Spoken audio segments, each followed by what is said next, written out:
de l'UNACOIS. Exécutif de l'UNACOIS. Qu'est-ce qui vous a réuni ici au Sénégal?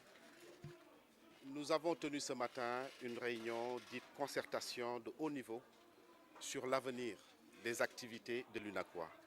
C'est une réunion qui s'inscrit dans la démarche courante, dans la démarche normale d'une organisation qui cherche à chaque contexte à renouveler son mandat et à asseoir une plus grande légitimité.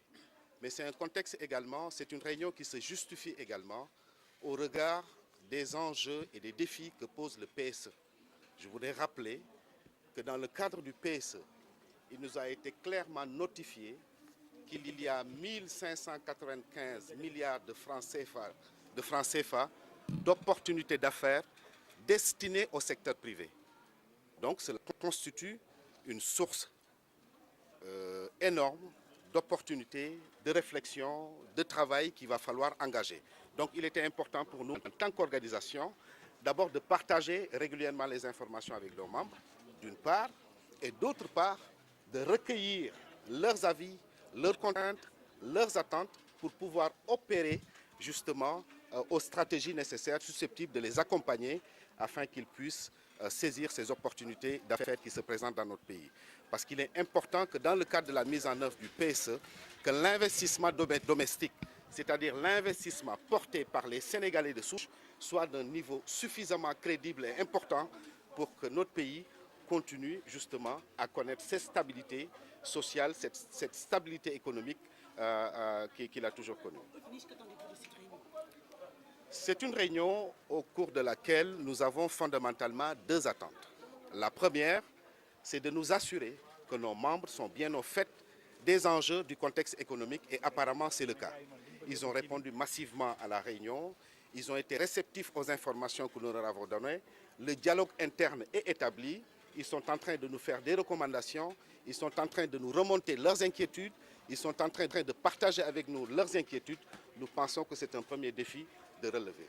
L'autre défi de relever qui nous paraît fondamental, c'est de pouvoir, à partir des informations tirées de nos membres, ajuster nos stratégies, ajuster nos démarches pour avoir plus de résultats, mais des résultats qui soient des résultats partagés et admis par nos membres.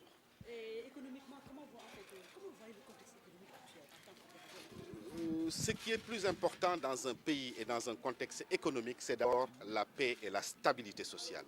Et Dieu merci, le Sénégal est un pays stable, c'est un pays de paix, mais c'est aussi un pays sûr et en parfaite sécurité. Je crois que c'est quelque chose que nous devons tous préserver ensemble, la main dans la main, pour que notre pays perdure dans la stabilité, dans la paix. Maintenant, c'est par des actions de tous les jours, c'est par des actions quotidiennes, c'est par une mobilisation permanente que nous arriverons à préserver notre pays de ce qui se passe autour de nous. Donc, justement, est-ce que l'UNACOIS ne sent pas ses intérêts menacés face à l'arrivée dans le marché d'investisseurs chinois et autres? Mais naturellement, il y a un certain nombre de risques et de menaces qui aujourd'hui pèsent sur les intérêts de notre secteur, sur les intérêts directs des chefs d'entreprise et des opérateurs économiques de l'UNACOIS. C'est pourquoi nous les avons réunis pour réfléchir avec eux, d'abord sur le diagnostic de la situation et envisager en rapport avec eux des pistes de solutions susceptibles justement de faire face à ces risques, à des menaces. De toutes les façons, le Sénégal est un pays ouvert.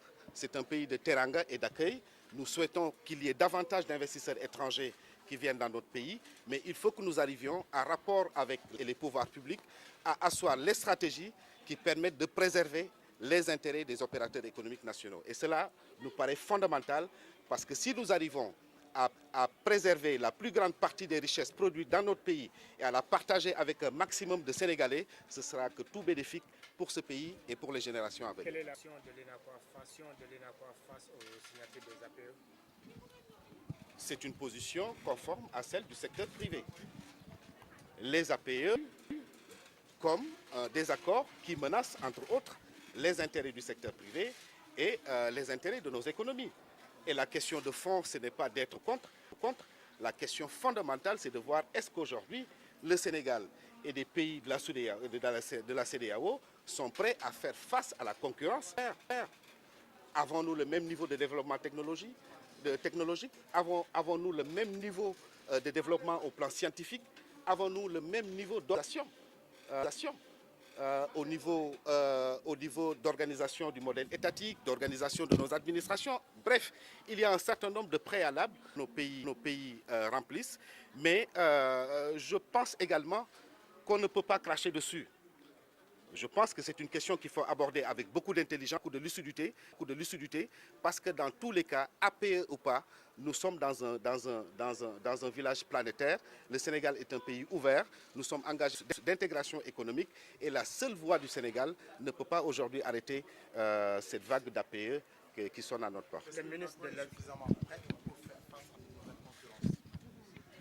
Nous avons la conviction ferme et l'engagement de faire face à ces menaces. Maintenant, il est clair que l'UNACOIS toute seule n'a pas les moyens de faire face à ces risques, à des menaces. C'est pourquoi nous avons forcément besoin de l'appui, de l'assistance, de l'attention et d'un maximum de renforcement de capacité venant de l'État. Si nous arrivons à préserver un maximum de Sénégalais, et c'est ça la question de fond, à les préserver de ces risques et de ces menaces par rapport à la concurrence internationale et à la concurrence étrangère, je pense que ce sera simplement profitable pour notre pays. Est-ce qu'à dire que vous êtes aujourd'hui prêt à sortir du secteur informel pour vous formaliser davantage? Mais naturellement, c'est une dynamique qui est en cours et qui est en train de se développer. J'avais indiqué au cours de l'Assemblée générale de l'UNACOIS qu'il y a un certain nombre de ruptures qui sont en train de s'opérer. Et la première que je voudrais rappeler, c'est cette volonté de renouvellement et de modernisation d'abord du personnel dirigeant de l'UNACOIS. Vous avez autour de moi des jeunes très bien formés. Le secrétaire général de l'UNACOIS, titulaire d'un BTS en commerce international, c'est une première dans le dispositif de direction de l'UNACOIS. Vous avez autour de lui également des vice-présidents tels que le docteur Hassanka, qui est pharmacien de son état, diplômé de l'université. C'est une première au niveau de l'UNACOIS. Vous avez également à côté de lui son adjoint, qui est Momodou Dien, un professionnel de la sécurité et du bâtiment, parfaitement bien formé. C'est aussi une première. Donc la rupture passe d'abord par le renouvellement du personnel dirigeant.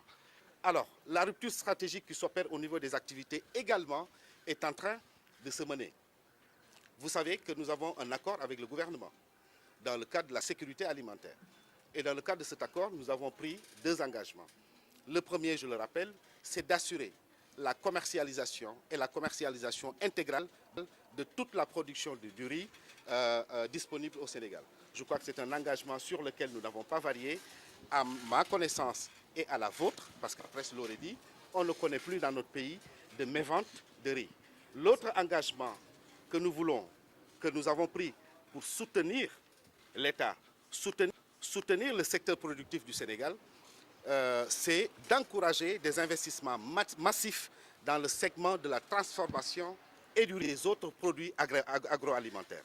Il est bon que le Sénégal connaisse une autosuffisance en riz, mais je pense également qu'il est tout aussi bon que le Sénégal connaisse une autosuffisance dans d'autres secteurs, tels que le secteur de la boisson et d'autres secteurs qui constituent des secteurs clés de l'alimentation.